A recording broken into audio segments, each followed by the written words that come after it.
सफलता प्राप्त करने के लिए हमारे काम की क्वालिटी जो होती है वो बहुत इम्पोर्टेंट हो जाती है। किस ढंग से हम काम कर रहे हैं। ऐसा देखने में आता है कि कोचिंग लोग करते हैं, एक बार करते हैं, 2 बार करते हैं, और ऐसा नहीं बड़े संस्थानों में करते हैं और ख़ुद की मेहनत भी बहुत ज़्यादा होती है, लेकिन सफलता नहीं मिल पाती है। तो हम कोई काम करें, हम सफल हो जाएं, इसके लिए कोई ना कोई रास्ता हमें तलाश करना होगा। लगातार खोज करने की प्रवृत्ति रखने से फ़ायदा होता है। अगर हम लगातार खोजते रहें और हमें यह न लगे कि हम बस जानते हैं या जान गए या इसी आधार पर हम आगे चलें, नहीं, हम जो काम कर रहे हैं हम करते रहें। खोज का काम भी चलता रहना चाहिए। और YouTube चैनल में इतनी उपलब्धता है, वैरायटी भी है, तरह तरह के चैनल है, सब में बताया समझाया जा रहा है। तो इस आधार पर हम खोजते रहें चैनल को कि कहाँ हमको क्या मिल रहा है, कौन सा किस चैनल में क्या बताया जा रहा है। तो खोजने से कभी कभी क्या होता है, हमें रास्ता मिल जाता है। ये चैनल क्योंकि वही बनाया गया है, तो मानी सी बात है कि अब ये चैनल तो अभी इसके उतने सब्सक्राइबर नहीं होंगे, कम ही हैं। लेकिन अगर ये काम आगे जैसे आपके सामने वीडियो रखे जाएंगे तो धीरे धीरे कोई चीज़ आगे बढ़ती है, लोगों को समझ में आता है। मकसद चैनल का क्या है? मकसद ये है कि यहाँ पर पुस्तकों को पढ़ाना मकसद नहीं है, बल्कि पुस्तकों को यानी जो NCERT का बेस रखा गया है उसमें हमें ये देखना है कि हम किसी भी चैप्टर को पढ़ें, जैसे आपके सामने पूरा चैप्टर ही बताया जाएगा, लेकिन उसका ढंग जो होगा वो बहुत इंपॉर्टेंट होगा, क्योंकि हमारे काम करने के ढंग से ही हमारा रास्ता जो है वो आगे तय होगा कि हम मंजिल को हासिल करेंगे या नहीं कर पाएंगे। तो पढ़ने में 3 बातों को ध्यान रखना चाहिए। हम पहले किसी चीज़ को पढ़ते हैं तो हमें ये देख लेना चाहिए कि जो चीज़ हम पढ़ने जा रहे हैं उसमें कितनी जानकारी दी गई है। जैसे हाई स्कूल में ज्योग्राफी की किताब है, 10th क्लास की जो NCERT की पुस्तक है भूगोल की, उसमें पहला चैप्टर है संसाधन एवं विकास का। तो पहले हम पढ़ने से पहले उसको पूरा देख लें, उसमें कितने शीर्षक हैं, क्योंकि कोई भी बात जब शुरू की जाएगी तो टाइटल के तहत शुरू की जाएगी, शीर्षकों के अंतर्गत ही उसको मानी सी बात है कि शुरू किया जाएगा। अब पूरा शीर्षक देख लें और फिर उसको पढ़ लें, पूरी किताब को पढ़ने के बाद हमको काफ़ी कुछ एक अंदाज़ा लगेगा। उसके बाद हम उसका हर शीर्षक का सार देखें, एसेंस, कि कौन सी ऐसी जानकारी है जिसको नहीं हटाया जा सकता। और फिर जितने शीर्षक हैं उनके अंदर जो सार है सबको कनेक्ट करने की कोशिश करें।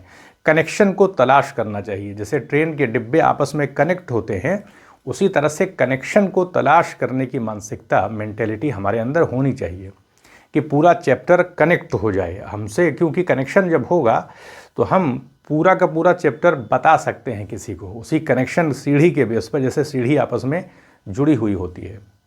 तो ये हमने देखा कि हमारे पढ़ने का ढंग हमारे लिए रास्ता जो है वो ओपन करेगा। इससे पहले जो वीडियो डाला गया था उसमें बताया गया था कि 3 बातें बताई गई थी। पढ़ना, उसके बाद फिर जब हम पढ़ेंगे तो उसको अच्छी तरह से समझेंगे, उसका एसेंस निकालेंगे, सार निकालेंगे, केंद्रीय भाव निकालेंगे सारे शीर्षकों का, फिर उसको अटैच करेंगे, कनेक्शन उसका करेंगे, और फिर उसके बाद दूसरा स्टेप आता है बोलना। तो पढ़ना और फिर आता है बोलना, और फिर तीसरे आता है चरण पर लिखना। तो जब हम बोलते हैं किसी चीज़ को, हम ही ने पूरा चैप्टर पढ़ा है, सारे टाइटल को पढ़ा है, उसमें शीर्षक के अंदर जो केंद्रीय पक्ष है, यानी सेंट्रल थीम जिसको कहते हैं कॉन्सेप्ट की, उसको कनेक्ट कर लिया है। उसके बाद उसको हमें बोलना होगा सारे शीर्षक को ध्यान में रखते हुए। थोड़ा सा शुरू में हो सकता है मुश्किल लगे, लेकिन जब हम बड़े टारगेट की तरफ चल रहे हैं, हमारा एम बड़ा है, तो मानी सी बात है कि प्रयास हमारा पे छोटा नहीं होना चाहिए, हमें हिम्मत नहीं हारना है, बल्कि उसको हमें कंप्लीट करना होगा। फिर वो सारी चीज़ हमें आसान हो जाएगी। जब हम शुरू में कोई काम करते हैं तो मुश्किल लगता है, बाद में आसानी पैदा होने लगती है, और फिर हम कोई और मुश्किल टास्क ले लेते हैं तो शुरुआत में फिर वही दिक्कत आने लगती है। फिर लेकिन जब 1-2 बार हम कर लेते हैं तो फिर वो आसान हो जाता है। तो इस तरह से ज़िंदगी आगे चलती है। तो पहले में आपको बताया गया था कि पढ़ना, फिर बोलना और फिर लिखना। जैसे इससे पहले के जो वीडियो 1-2 वीडियो जो डाले गए हैं उसमें 3 वीडियो क्योंकि डाले जा चुके हैं, तो ये एक प्रयास है कि कैसे आपको मतलब करना है काम। जो करना क्या होगा, इससे पहले का जो चैप्टर था उसमें बताया था कि जो संसाधन होते हैं वो क्या होते हैं। जब हम चैप्टर खोलेंगे तो उसमें संसाधन की परिभाषा है। तो पढ़ना, बोलना, बोल हम कभी भी यानी कहीं भी हमसे कहा जाए कि इसको बता दिए तो हम पूरा चैप्टर बता दें। तो जैसे पर्यावरण में उपलब्ध प्रत्येक वस्तु जो हमारी आवश्यकता को पूरा करती हो और जिसके बनाने के लिए, जिसके निर्माण के लिए तकनीक उपलब्ध हो और जो आर्थिक रूप से संभाव्य हो और सांस्कृतिक रूप से मान्य हो, संसाधन कहलाती है। ये तो संसाधन की एक परिभाषा हुई।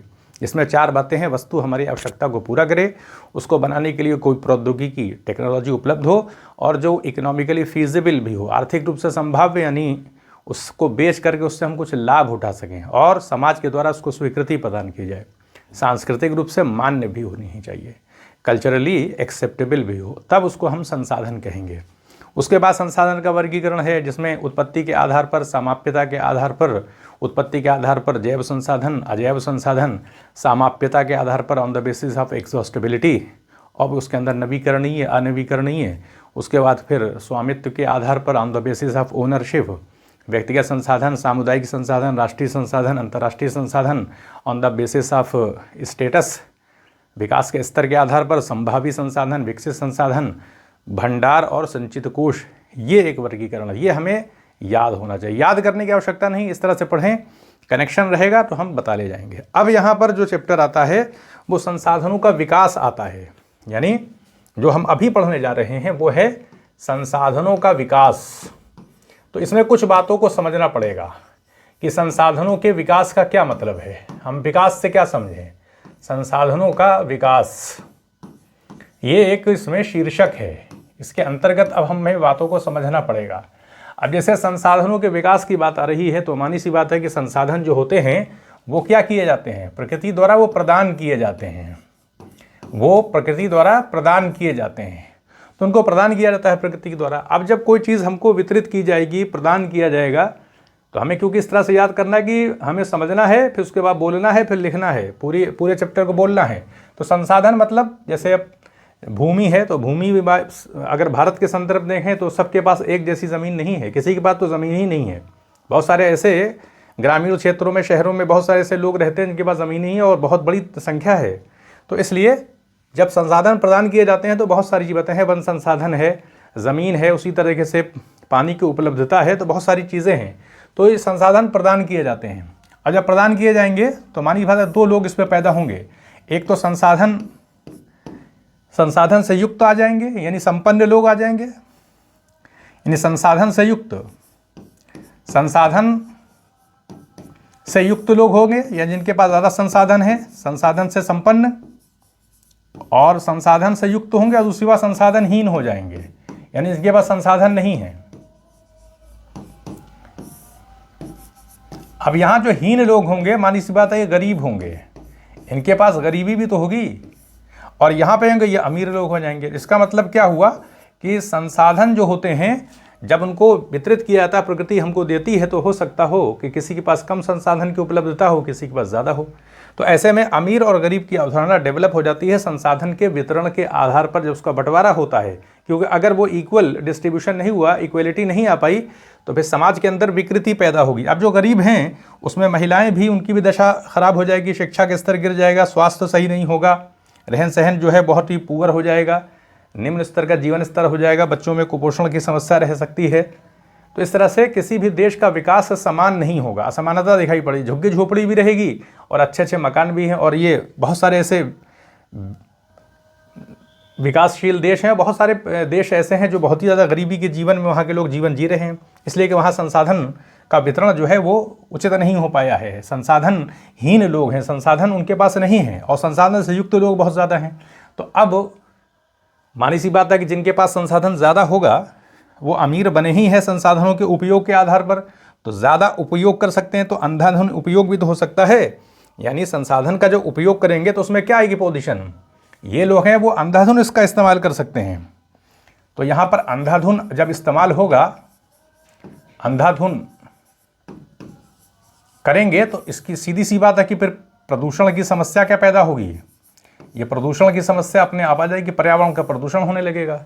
क्योंकि जब अंधाधुन इस्तेमाल कर सकते हैं, इसकी संभावना है, तो जब अंधाधुन इस्तेमाल करेंगे, इनडिस्क्रिमिनेटली उसका यूज़ किया जाएगा, बिना सोचे समझे, तो फिर पर्यावरण के प्रदूषण की समस्या आएगी। इससे हमारे भूमि में क्वालिटी गिर सकती है, बहुत ज़्यादा हम भूमि संपदा का ज़्यादा कृषि कर रहे हैं, ज़्यादा सिंचाई कर रहे हैं, पंपिंग सेट हमने ज़मीन से पानी को खींच रहे हैं, तो उसमें से भी बहुत सारी समस्या आ सकती है। उर्वरक को इस्तेमाल कर रहे हैं तो भूमि की गुणवत्ता गिर जाएगी, तो भूमि निम्नीकरण हो जाएगा, उसकी क्वालिटी गिरने लगेगी।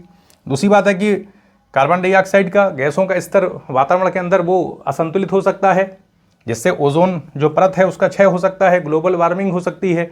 तो उस पर्यावरण की समस्याएं बहुत ज़्यादा आएंगी। बहुत सारे पशु पक्षी जो हैं वो लुप्त हो सकते हैं, क्योंकि प्रभाव पड़ेगा ग्लोबल वार्मिंग का, जलवायु के ऊपर प्रभाव पड़ेगा। तो इस तरह से बाढ़ का खतरा बढ़ जाएगा, मानसून जो है वो असंतुलित हो सकता है, कभी ज़्यादा बारिश कभी कम बारिश। इस तरह की सारी चीज़ें संसाधनों के वितरण के आधार पर जब दिखाई पड़ेंगी कि अंधाधुंध करेंगे तो प्रदूषण की समस्या आएगी, और ये दिखाई पड़ा। तो इसलिए प्रदूषण से बचने के लिए, क्योंकि जैसे ही प्रदूषण होगा पर्यावरण हमारा प्रदूषित हो जाएगा, तो मानी की बात है कि कोई संसाधन हमारे जीवन की गुणवत्ता के लिए और जीवन यापन करने के लिए महत्वपूर्ण होते हैं, क्योंकि हम कैसे जीवन जिएंगे, हमारे पास जल नहीं है। तो जो संसाधन होते हैं, ये संसाधन हमारे जीवन की गुणवत्ता और जीवन यापन के लिए महत्वपूर्ण होते हैं। जीवन की गुणवत्ता का मतलब क्या है कि हमारा संसाधनों के उपयोग के आधार पर हमारे पास धन आएगा, उससे हमारी क्वालिटी ऑफ लाइफ अच्छी होगी। तो अब इसमें क्योंकि उसका वितरण सही नहीं हो पा रहा है, तो अमीर और गरीब ये पैदा हो जा रहे हैं, यहाँ पर अमीर आ जा रहे हैं और गरीब पैदा हो जा रहे हैं। अब यहाँ पर विकास जो है रास्ते से भटक जा रहा है। तो अब इसको रास्ते में लाने के लिए वैश्विक स्तर पर ही प्रयास करना पड़ेगा, क्योंकि बिना हम ये जो अंधाधुंध उपयोग है इसको हम निश्चित करें, सतत विकास को हमें लाना पड़ेगा। ये अंधाधुंध जो शब्द है, यानी इस प्रक्रिया को रोकना पड़ेगा। सतत विकास, सस्टेनेबल डेवलपमेंट की जो अवधारणा है वो यही होगी कि हम संसाधनों का ऐसा उपयोग करें कि हमारी वर्तमान जो पीढ़ी है उसका भी विकास होता रहे, और भावी पीढ़ी जो आने वाली, भविष्य में जो भी आने वाले हैं, संतानें जो आएंगे, बच्चे, उनका यानी भावी पीढ़ी के लिए भी संसाधन उपलब्ध रहें, ऐसा ना हो जाए उनकी क्षति हो जाए। तो इस आधार पर ये जो अंधाधुंध इस्तेमाल किया जा रहा है, राष्ट्रों के स्तर पर किया जा रहा है। बहुत सारे राष्ट्र हैं जो आगे बढ़ने के लिए बहुत ज़्यादा मशीनों का उपयोग करके संसाधनों का दुरुपयोग कर रहे हैं, और प्रदूषण का प्रभाव दूसरे देशों पर पड़ रहा है। तो इसलिए वैश्विक पहल के आधार पर ही इस प्रकार की समस्या से निपटा जा सकता है। ये व्यक्तिगत प्रयास किसी देश के प्रयास से नहीं, बल्कि वैश्विक प्रयास से ही होगा। क्योंकि प्रदूषण की समस्या किसी एक देश से संबंधित तो है, लेकिन ये वैश्विक आयाम भी लिए हुए है, क्योंकि दूसरे देश अगर बहुत ज़्यादा वनों को काट रहे हैं, वहाँ पर्यावरण प्रदूषित हो रहा है, तो हवा के माध्यम से वो प्रदूषण दूसरे देशों में पहुँचा दिया जाता है। तो इस आधार पर अब इसके लिए मानी सी बात है, क्या करना पड़ेगा? ये तो तभी किया जा सकता है जब कोई अंतर्राष्ट्रीय पहल हो। तो इसको ठीक करने के लिए फिर रियो डी जेनेरो ब्राज़ील के अंदर 1992 में जून के अंदर एक सम्मेलन संयुक्त राष्ट्र के अधीन आयोजित किया गया, अनसट के अधीन, यानी एक सम्मेलन आयोजित किया गया, और उस सम्मेलन के अंदर 100 से अधिक राष्ट्राध्यक्ष उपस्थित थे, और एक घोषणा पत्र पर हस्ताक्षर किया गया, जिसको एजेंडा 21 कहा जाता है। क्योंकि 21वीं शताब्दी के लिए था, इसलिए एजेंडा 21 उसको कहा गया। अब उसमें सामाजिक आर्थिक समस्याओं का समाधान कैसे होगा? क्योंकि आर्थिक समस्याएं भी संसाधनों के अनुचित वितरण के आधार पर पैदा हो जाती हैं। किसी के पास संसाधन ज़्यादा है, किसी के पास कम है, तो आर्थिक समस्या पैदा हो जाएगी। क्योंकि आर्थिक स्तर पर लोगों के अंदर समानता नहीं रहेगी। जीवन स्तर पर कुछ लोग अमीर हैं, कुछ लोग गरीब हैं, तो ये आर्थिक समस्या सामाजिक समस्या को भी पैदा कर देती है। यानी उस राष्ट्र के अंदर गरीबी बढ़ सकती है, कुपोषण की समस्या बढ़ सकती है, अशिक्षा बढ़ सकती है, और बहुत ही एक प्रदूषित वातावरण। मानी गरीबी होगी तो अच्छे मकान भी नहीं होंगे, प्रदूषण भी होगा, सुविधाएं भी, ढांचागत सुविधाएं भी उन क्षेत्रों में कब उपलब्ध हो पाती है, प्रशासन का ध्यान भी कम रहता है। तो इन सारी समस्याओं का समाधान कैसे होगा? एक अच्छा जीवन तभी जिया जा सकता है जब किसी देश के अंदर जो विकास की प्रक्रिया चल रही है वो संतुलित हो। तो इसके लिए ज़रूरी है कि कोई वैश्विक पहल की जाए, और इसीलिए एजेंडा 21 को स्वीकार किया गया और फिर हस्ताक्षर किया गया, ताकि वैश्विक स्तर पर पर्यावरण के से प्रदूषण की जो समस्या है, पर्यावरण से संबंधित जितनी भी समस्याएं हैं उनका समाधान किया जा सके। जैसे वन काटे जा रहे हैं तो उसका लगाया जाए, और हर देश के पास अपने अपने, क्योंकि सब जितने भी देश हैं उनके पास अपना एक भौगोलिक परिवेश होता है, विशिष्टता होती है, तो अपने अपने भौगोलिक परिवेश के अंतर्गत रह करके ही योजना बना के कोई काम किया जा सकता है। तो इसके लिए पंचायत है, नगर निगम है, जो स्थानीय निकाय होते हैं, स्थानीय सरकारें होती हैं पंचायत लेवल पर, नगर निगम के स्तर पर, वो फिर जो है अपनी योजना को निर्मित करेंगी, और वो अपनी, क्योंकि आवश्यकता को जानती हैं, उस आधार पर वो अपनी योजना को बना कर उसको लागू करेंगी। तो इसलिए वैश्विक स्तर पर स्थानीय सरकारों के माध्यम से, और इसमें केंद्रीय सरकार का भी अपना एक सहयोग रहेगा, तो उस आधार पर फिर जब योजना चलाई जाएगी तब जाकर के हम ये जो अंधाधुंध उपयोग किया जा रहा है इसको रोका जा सकता है। पर्यावरण को प्रदूषण, यानी पर्यावरण में जो प्रदूषण की समस्या है उसको भी समाप्त किया जाएगा। वो भी तब होगा जब थोड़ा सा समय लगे, क्योंकि लंबे समय के दुरुपयोग से जो समस्या पैदा हो जाती है उसका तुरंत समाधान नहीं किया जा सकता, समय लगता है। तो इसलिए ये जो पृथ्वी सम्मेलन जिसको कहा गया, अर्थ समिट जो हुई थी 1992 में, ये एक बहुत महत्वपूर्ण पहल है, ताकि जो संसाधनों का विकास है, ये जो शीर्षक इस चैप्टर में दिया गया है उसके अंतर्गत इस सारी बात आप देखें, किस तरह से ओजोन परत का क्षय हुआ, ग्लोबल वार्मिंग की समस्या पैदा हो गई और भूमि का निम्नीकरण हो गया और संसाधनों का किस प्रकार से दुरुपयोग किया जा रहा है। तो अगर ऐसा नहीं किया गया तो फिर क्या होगा, हम वर्तमान में ही सारा संसाधन उपयोग कर लेंगे तो भविष्य की आने वाली जो पीढ़ियां उनके लिए संसाधन ही उपलब्ध नहीं होगा। तो इसलिए अंधाधुन जो दुरुपयोग हो रहा है संसाधनों का, उसको रोकने के लिए अंतर्राष्ट्रीय पहल के तौर पर इसलिए पृथ्वी सम्मेलन 1992 में आयोजित किया गया था, ताकि एक संतुलित विकास, जो सतत विकास होता है, सस्टेनेबल डेवलपमेंट है, उसको जो है समझा जाए, उसके लिए योजना निर्मित की जाए और सरकारों के माध्यम से अपने अपने स्तर पर प्रयास करके जो एक अव्यवस्था, डिसऑर्डर की स्थिति बन गई है, उसको नियंत्रित किया जाए। तो इसलिए आप ये चैप्टर देखेंगे, संसाधनों का जो विकास है, उस शीर्षक के अंतर्गत ये सारी बातें आपको देखने को मिलेंगी। तो हमें इस चैप्टर में किस चीज़ को समझना है, संसाधनों का जो विकास है उसमें हमें, क्योंकि बोलना है, पढ़ना, बोलना और लिखना, इन तीन चीज़ों को लेकर चलेंगे तो हम देखें कि संसाधन है उसका वितरण होगा। वितरण असमान भी हो सकता है, समान भी हो सकता है। समान वितरण होगा तो उस देश का विकास सही होगा, असमान वितरण होगा तो अमीरी और गरीबी पैदा होगी, और जो गरीब होंगे तो वो विविध रूपों में फिर उनके ऊपर, उनके जीवन पर प्रभाव पड़ेगा। शिक्षा का उनका स्तर गिर सकता है, कुपोषण की समस्या बच्चों को हो सकती है, भोजन जो है हो सकता है पर्याप्त न मिले, रहन सहन का ढंग निम्न हो सकता है, और अपराध की समस्याएं भी गरीबी के उसमें ही देखी जाती हैं। तो बहुत सारी चीज़ें उस देश के अंदर फिर व्याप्त हो जाती हैं, जिसका दुष्प्रभाव अन्य क्षेत्रों पर पड़ने लगता है। तो इसलिए जो ये संसाधनों का वितरण है वो संतुलित हो सके, इसके लिए सरकारों को भी प्रयास करना चाहिए, और जो वैश्विक पहल है उसको अगर गंभीरता से इसको इम्प्लीमेंट किया जाए तो कोई एक सकारात्मक परिणाम निकल सकता है। तो कहने का अर्थ है कि हम किसी चीज़ को समझें तो विभिन्न फैक्टर्स, जितने कारक होते हैं, उनको अटैच कर देखें कि हाँ, संसाधन है तो उसका वितरण होगा। वितरण समान भी हो सकता है, असमान भी हो सकता है। समान वितरण होगा तो उस देश का विकास सही होगा, असमान होगा तो अमीर गरीब हो जाएंगे, और फिर जो अमीर हुए हैं, हमारी बात संसाधनों के उपयोग के आधार पर अमीर हैं, तो अंधाधुन उपयोग किया जा सकता है, उससे प्रदूषण पैदा होगा, और फिर उस प्रदूषण से बहुत सारी समस्याएं पर्यावरण में पैदा हो जाती है। कोई एक तो प्रदूषण तो एक शब्द है, अब प्रदूषण तो अलग अलग क्षेत्रों में, जल प्रदूषण है, वायु प्रदूषण है, भूमि से संबंधित प्रदूषण हो जाएगा, और आपके वन क्षेत्र में कमी दिखाई पड़ सकती है। तो इस आधार पर बहुत सारी चीज़ें उस प्रदूषण में आ जाती हैं। तो उन सारी बातों को समझना, और फिर पूरे चैप्टर को, यानी जो ये टाइटल है, ये संसाधनों का विकास, उसका एक निचोड़ निकाल के फिर बोलना है, और फिर कभी समय मिले तो लिखना।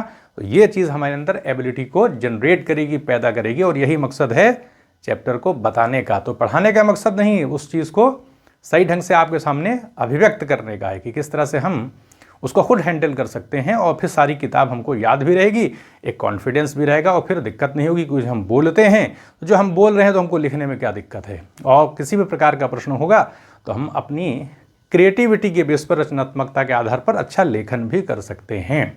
तो यहीं पर इजाज़त दें, आप सभी लोगों का बहुत बहुत धन्यवाद।